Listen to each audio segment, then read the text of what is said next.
Lucas capítulo 12, nós vamos ler do versículo 32 ao versículo 40. Não temais, ó pequenino rebanho, porque vosso Pai se agradou em dar-vos o seu reino. Vendei os vossos bens e dai esmola. Fazei para vós outros bolsas que não desgastem, tesouro inextinguível nos céus, onde não chega o ladrão, nem a traça consome. Porque onde está o vosso tesouro, aí estará também o vosso coração. Cingido esteja o vosso corpo, e acesas as vossas candeias. Sedes vós semelhantes a homens que esperam pelo seu Senhor, ao voltar, ele das festas de casamento, para que quando vier e bater à porta, logo lhe abram. Bem-aventurados aqueles servos a quem o Senhor, quando vier, os encontre vigilantes. Em verdade vos afirmo que ele há de cingir-se, dar-lhes lugar à mesa, e aproximando-se os servirá. Quer ele venha na segunda vigília, quer na terceira, bem-aventurados serão eles, se assim os achar. Sabei, porém, isto: se o pai de família soubesse a que hora havia de vir o ladrão, vigiaria e não deixaria arrombar a sua casa. Ficai também vós apercebidos, porque a hora em que não cuidais, o Filho do Homem virá. Nós continuamos a nossa caminhada no Evangelho de Lucas, caminhada essa proposta pelo calendário litúrgico que a gente tem acompanhado no decorrer desse ano. Na leitura do último domingo,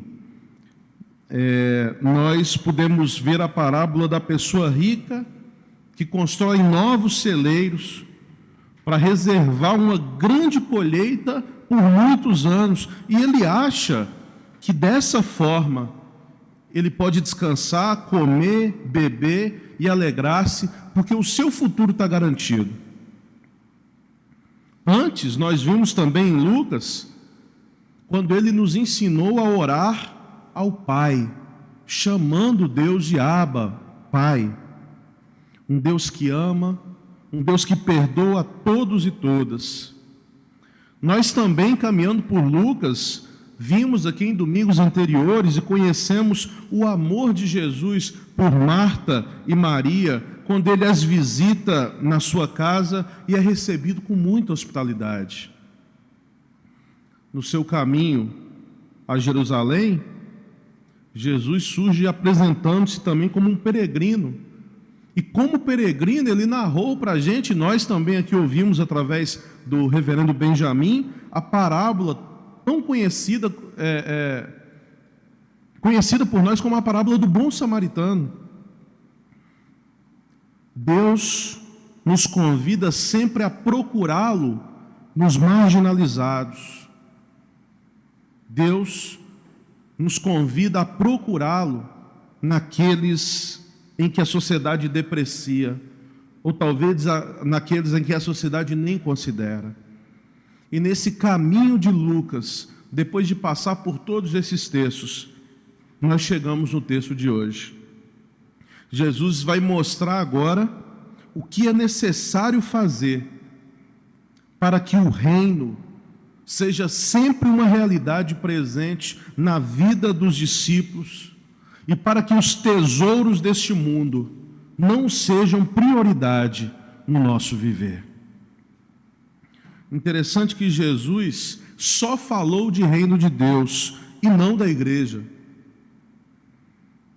O Pagola vai trazer para a gente dizer que o reino de Deus, a expressão reino de Deus, aparece 120 vezes nos evangelhos sinóticos, enquanto a palavra igreja aparece só 2 vezes, e obviamente não é um termo empregado por Jesus. Talvez nós poderíamos dizer que o reino de Deus é a chave para captar o sentido que Jesus dá à sua vida e para entender o projeto que ele quer ver realizado na Galileia, no povo de Israel, mas também em todos os povos da terra. Jesus não ensina uma doutrina religiosa. Jesus não ensina uma doutrina para que os seus ouvintes aprendam. Ninguém vê nele um mestre dedicado a explicar as tradições religiosas de Israel. Mas ele surge como um profeta apaixonado por uma vida mais digna para todos, que procura, com todas as suas forças, fazer com que Deus seja acolhido e que seu reino de justiça e que seu reino de misericórdia e de amor vá se ampliando pela terra. O seu objetivo não é aperfeiçoar a religião judaica, mas o objetivo de Jesus é contribuir para que se implante o quanto antes o tão ansiado reino de Deus, e com ele se implante a justiça, se implante a vida e se implante a paz. As palavras que iniciam esse evangelho são também interessantes. Não tenham medo, pequeno rebanho, porque o Pai de vocês tem prazer em dar-lhes o reino. E essas palavras são de forte encorajamento e de muita confiança. Nós podemos nos perguntar, visto que Jesus começa dizendo para eles: não tenham medo, qual é o medo que esse pequeno grupo pode ter? Porque esse pequeno rebanho ao qual Jesus se dirige poderia ter medo? E vale lembrar aqui que no momento em que o Evangelho de Lucas foi redigido, a igreja nascente situava-se no meio do Império Romano. Sofriam perseguições continuamente, estavam expostos a serem rejeitados sob o peso das mentalidades socioculturais e religiosas desse primeiro século, por volta do ano 80, segundo alguns historiadores, quando o Evangelho de Lucas foi escrito. Hoje, essa realidade, para o nosso contexto, já muda, e talvez seja um clamor à justiça, à igualdade e fundamentalmente à dignidade humana. Jesus nos convida a acolher as nossas vidas e em nossas diferentes situações sociais, em nossas diferentes situações culturais e religiosas, o reino que o Pai nos confia. E essa presença ativa de Deus no mundo, como o próprio Jesus nos prometeu: eu estarei com vocês até o final dos tempos, é a força e a esperança do pequeno rebanho que se estende até os cristãos do século 21, que se estende até nós nos dias de hoje. Bom, diante de semelhante dom, qual é a nossa resposta? Será que entregamos as nossas vidas para colaborar com a obra de Deus nesse mundo, com o seu reino? E para poder assumir, assim como Jesus, o compromisso do reino, Lucas nos oferece no evangelho de hoje, que nós lemos, algumas dicas. E a primeira dica que surge é nos lembrar da nossa condição de peregrinos. Nos lembrar que nós somos peregrinos. E por isso, ele usa a metáfora de cingir os nossos corpos. Nos cingir, nos preparar, porque nós estamos a caminho, porque nós estamos no caminho, porque vivemos como peregrinos. Interessante que nas bem-aventuranças, Jesus diz que os seus discípulos eram felizes. Esse é o significado da expressão bem-aventurado. E Jesus diz: olha, vocês são felizes, bem-aventurados sois. E sabe por que vocês são felizes? Porque vocês vão herdar a terra. Isso é o máximo. Todo mundo quer herdar a terra. Júlio César quis herdar a terra. Alexandre o Grande, Hitler, Napoleão, até Pink Cérebro quer herdar a terra. E por que a gente vai herdar a terra mesmo? Porque vocês vão doar tudo. Mas como assim? Vocês vão ser mansos. Vocês vão ser pessoas que vão doar tudo.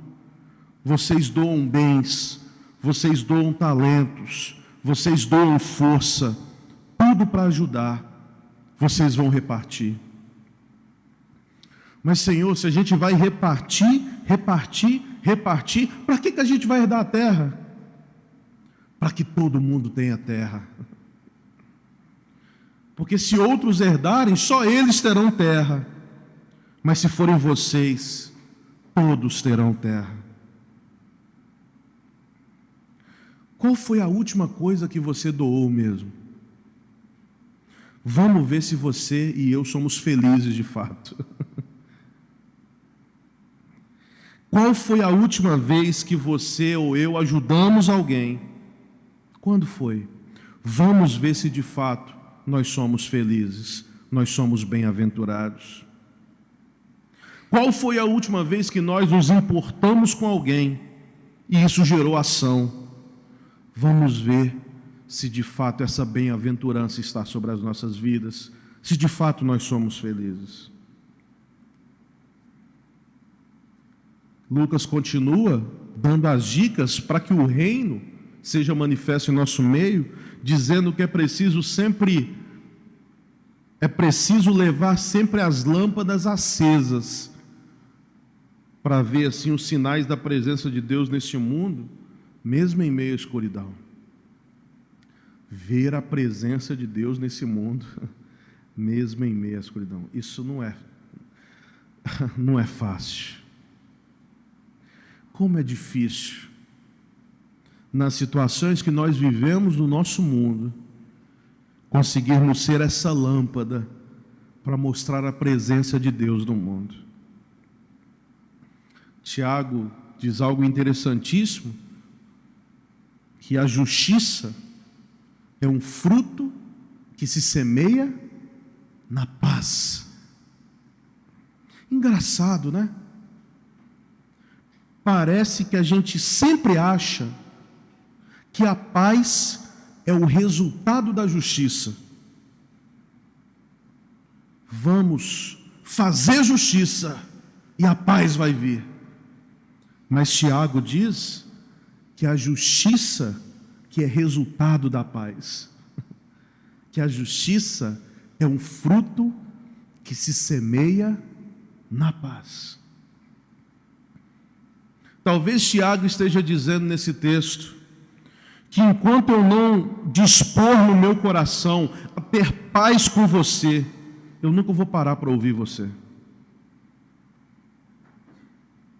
Eu só vou parar para ouvir você de fato, para te dar atenção, para considerar se você tem alguma razão, se no meu coração eu me dispuser a ter paz com você.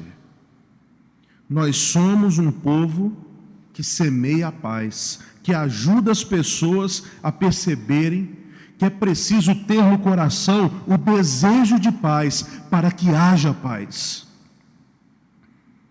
E a gente segue achando que é a nossa justiça que vai trazer a paz no mundo.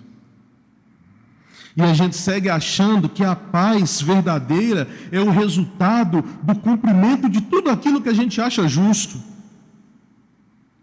A verdadeira justiça só existe onde existe a paz. Não é assim que diz? Bem-aventurado os pacificadores, porque serão chamados filhos e filhas de Deus. Gandhi interpreta essas palavras de Jesus da seguinte forma: nos tornamos semelhantes a Deus à medida que nos tornamos não violentos. E é difícil pensar assim quando nós ainda vivemos num mundo que tenta alcançar a paz fazendo guerra.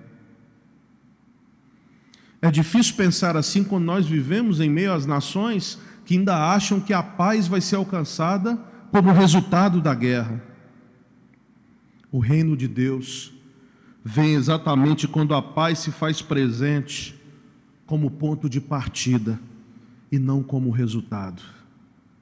A justiça é um fruto que se semeia na paz. Mas Lucas vai dizer mais uma coisa. Lucas vai dizer que nós somos pessoas que esperam. Em outras palavras, somos pessoas de esperança. E para falar de esperança, que nós da teologia não tem como fugir do Jürgen Moltmann, né, Vitor? Da teologia da esperança do Moltmann.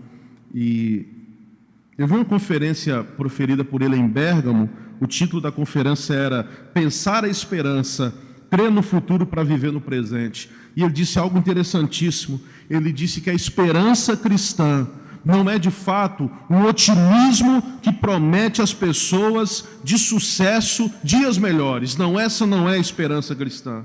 A fé em Cristo, diz ele, difunde esperança, onde de um outro modo não há mais nada o que esperar. Com os braços da esperança cristã, nós abraçamos o mundo inteiro e não damos nada nem ninguém por perdido. Segundo Moltmann, a esperança cristã é a esperança que não olha o mundo como irrecuperável, mas muito mais que não olhar o mundo como irrecuperável, não olha o outro como irrecuperável. Sempre há esperança. Nós somos o povo da esperança.